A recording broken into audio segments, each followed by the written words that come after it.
बीडच्या परळीमध्ये राष्ट्रवादी काँग्रेस आक्रमक. काँग्रेस प्रदेशाध्यक्ष हर्षवर्धन सपकाळांच्या प्रतिमेला जोडे मारत कार्यकर्त्यांनी व्यक्त केला निषेध.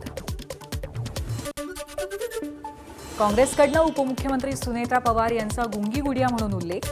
जालन्यात राष्ट्रवादी आक्रमक. काँग्रेस प्रदेशाध्यक्ष हर्षवर्धन सपकाळ यांच्या फोटोला जोडे मारून राष्ट्रवादीचं निषेधांदोलन. हर्षवर्धन सपकाळ यांनी उपमुख्यमंत्री सुनेत्रा पवार यांच्याबद्दल केलेल्या वक्तव्याबद्दल राष्ट्रवादी काँग्रेस आक्रमक. भंडाऱ्यामध्ये राष्ट्रवादीच्या कार्यकर्त्यांकडनं हर्षवर्धन सपकाळांचा निषेध. आयुक्त तुकाराम मुंढे यांनी सावजी जेवणाबद्दल केलेल्या वक्तव्याचे नागपुरामध्ये पडसाद. गोळीबार चौकामध्ये हलबा समाजाकडनं मुंढे यांच्या वक्तव्याच्या विरोधात आंदोलन. मुंढे यांना आव्हान. अॅनालॉग चीजवरच्या बंदीचं जलसंपदा मंत्री राधाकृष्ण विखे पाटलांकडनं स्वागत. या कारवाईमुळे भेसळयुक्त दुग्धजन्य पदार्थांना आळा बसेल आणि दुधाची मागणी वाढेल. विखे पाटलांनी व्यक्त केला विश्वास. बीडमधील दिवंगत सरपंच संतोष देशमुख हत्या प्रकरणाची पुढची सुनावणी 11 ऑगस्टला होणार. तर आरोपी वाल्मिक कराडला जेलमध्ये विशेष सुविधा पुरवल्या जात असल्याचा धनंजय देशमुख यांचा आरोप. धुळ्याच्या शिंदखेडा तालुक्यातील सुखवतमध्ये अंगणवाडीच्या पोषण आहारामध्ये झुरळ आढळलं. चिमुकल्यांच्या आरोग्याशी खेळ केला जात असल्याचा आरोप. अस्वच्छ जागेमध्ये निष्काळजीपणे जेवण शिजवत असल्याचा प्रकार समोर.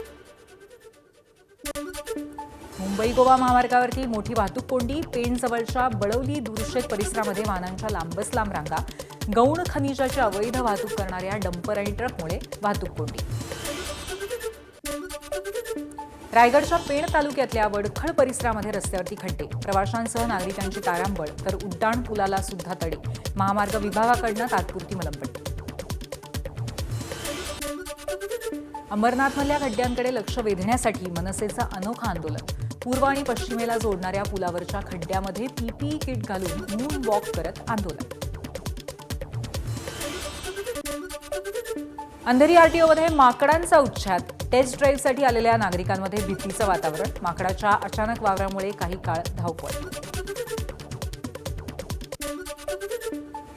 अकोल्यामध्ये न उगवलेल्या सोयाबीन बियाण्यासंदर्भात महाबीजकडनं चौकशी समितीची नेमणूक. शेतकऱ्यांकडनं महाबीजच्या सोयाबीन बियाण्यांच्या उगवण क्षमतेबद्दल तब्बल 844हून अधिक तक्रारी. नाशिक जिल्ह्यामध्ये पहिल्या टप्प्यामध्ये 35,890 शेतकरी कर्जमाफीसाठी पात्र. अजूनही 8,500हून अधिक शेतकऱ्यांची ई-केवायसी प्रक्रिया अपूर्ण. उद्यापर्यंत कर्जमाफीचे पैसे जमा होणार असल्यामुळे तातडीने ई-केवायसी प्रक्रिया पूर्ण करण्याचं शेतकऱ्यांना आवाहन.